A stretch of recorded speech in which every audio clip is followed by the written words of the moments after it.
At ayun nga no, bali nagkakarga na kami ng gamit ngayon. Bali ang destination namin ngayong araw ay punta kami sa Burawan Island. Bali Burawan, kaya tinawag na Burawan is naghalo daw yun ng Boracay at Palawan, pero makikita natin kung maganda talaga sa Burawan Island na yun. Bali nakakasakop sa Burawan Island is bandang Quezon, sa Padre Burgos yan, dyan yung malapit. Siguro nasa ano rin siya, kung sa kilometer is nasa 170 plus kilometer na mula rito sa destination namin sa bahay. Ayan, bali ang kasama naman si John Mulmul. Tsaka yung mga ate niya at yung mama niya, yan. Bali, mga kamag-anak niya kasama namin. Bali, overnight kami dito sa Burawan Island.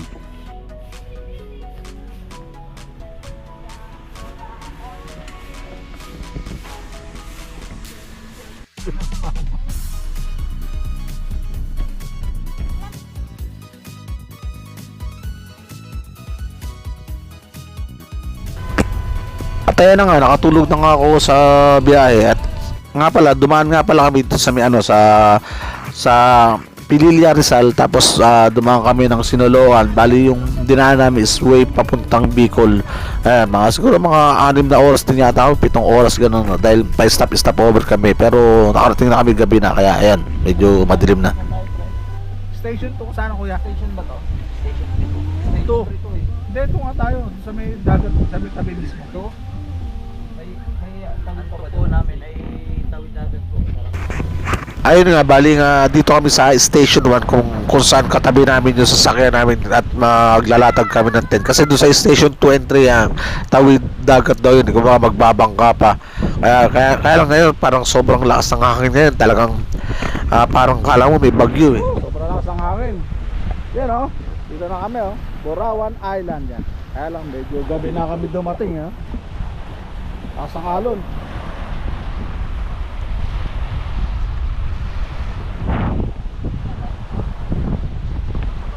Bababa muna kami ng gamit.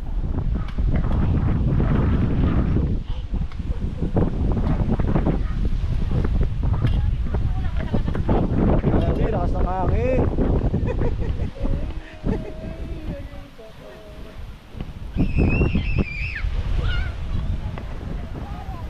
Lakas ng hangin oh.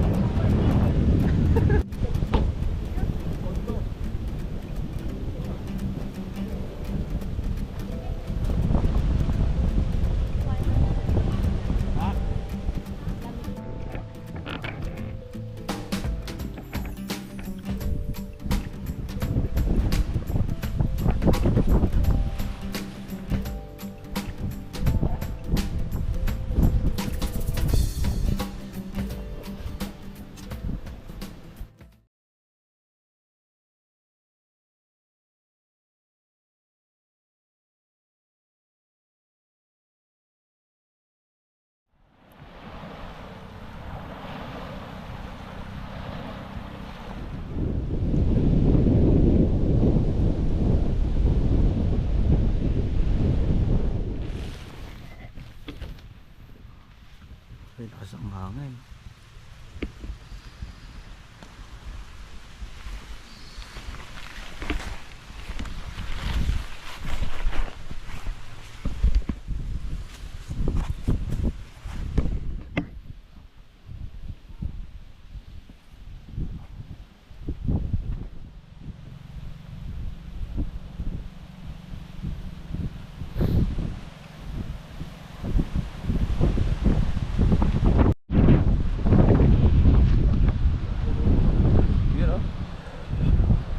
Dito na kami sa Burawan Island. Kaya lang sobrang lakas ng hangin ngayon. Parang may bagyo yata eh.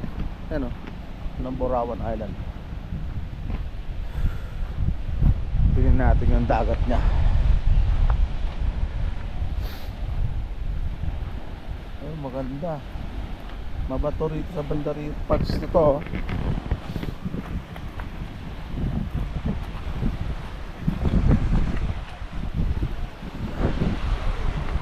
Sa parts ako.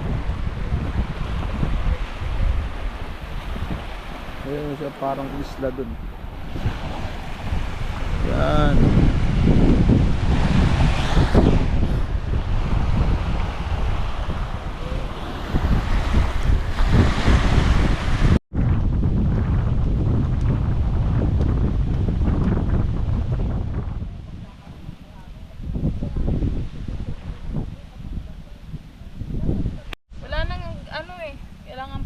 nagbabantay.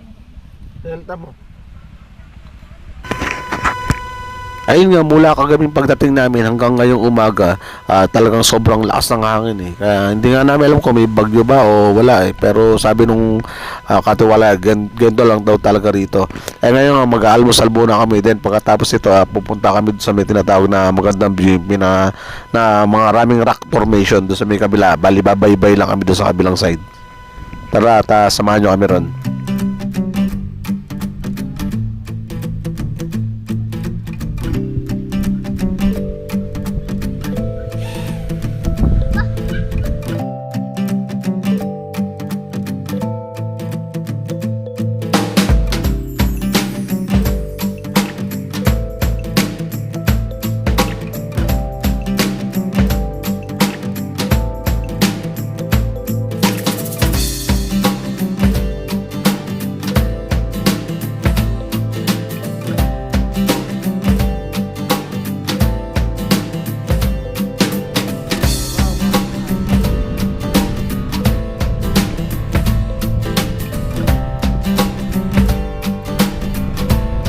Ito yung bangka oh.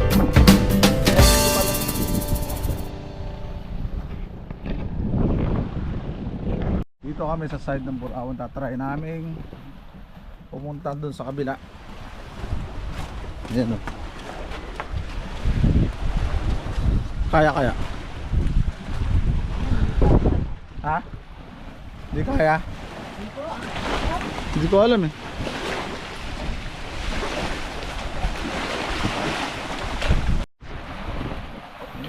Medyo low tide pa rin ito. Ayan oh. Malalim ba? Hindi malalim. Diyan.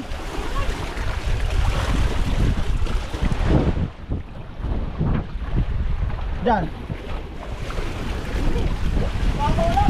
Ha? Sige nga, kumauna ka muna. Eh, malapit na kami sa kabilang isla doon. Maganda biro. Maganda ng biro na. Ha?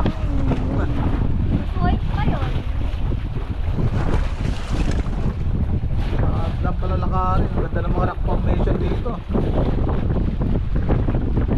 Kaya lang, sobra lakas ng hangin.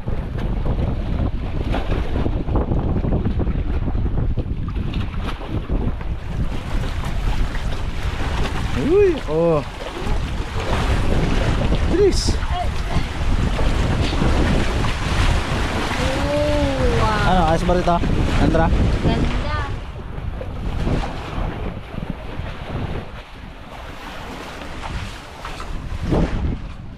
Uy.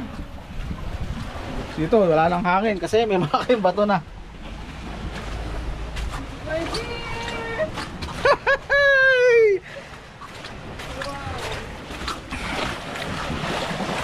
Uy, ganda rito ah.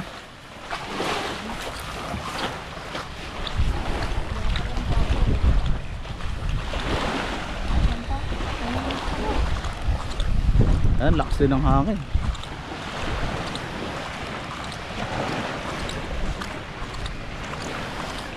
Meron siyang tangke ng tubig dun. May CR dito.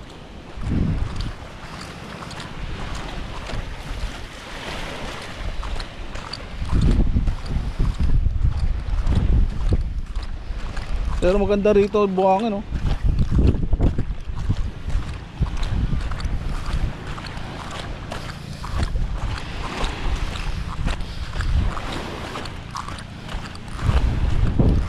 Ito CR.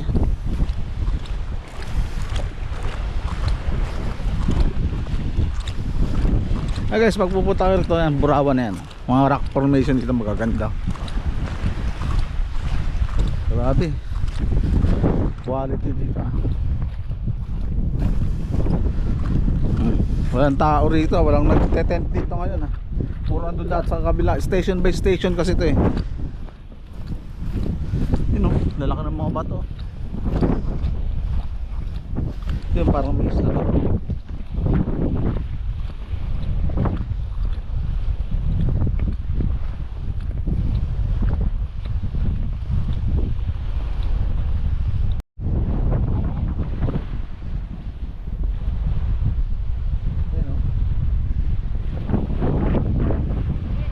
Dito tayo sa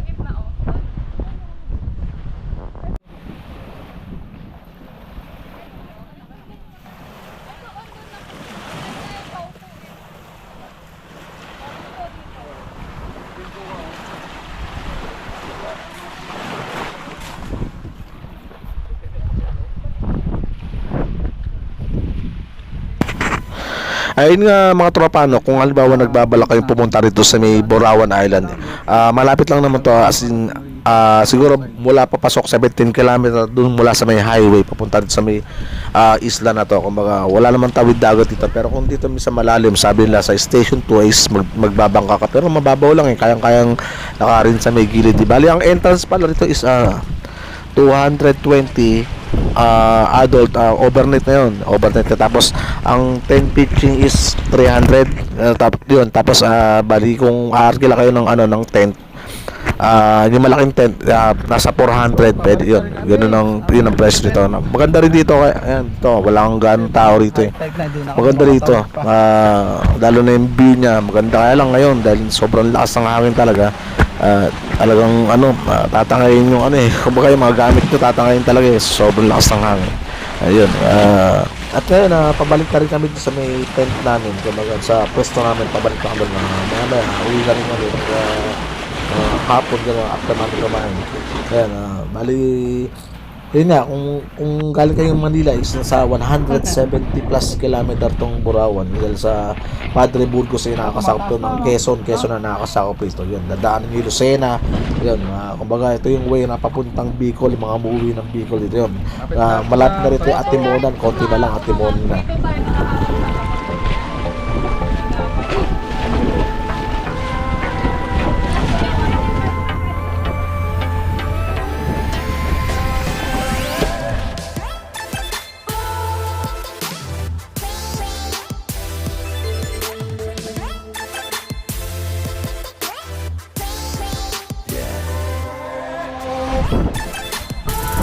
Tapos may muna tayo doon sa kabila, no?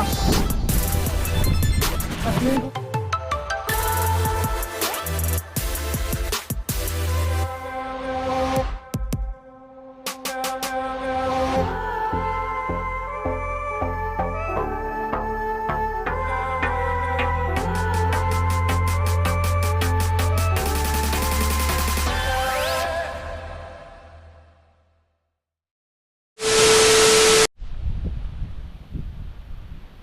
Ayan guys, ang Borawan ito.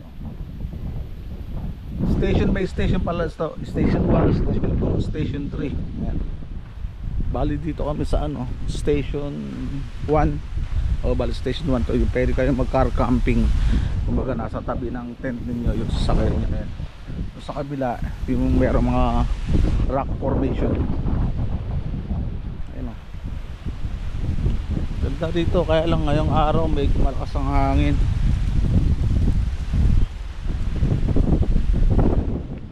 Ito yung tsura ng Borawan.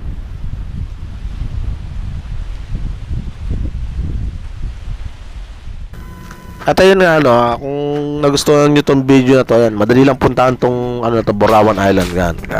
Kumbaga sa Padre Burgos na Quezon lang to. Ayan. At anyway, patapos to, uuwi na rin kami, pack up na. Okay, salamat sa mga nanood. Thank you.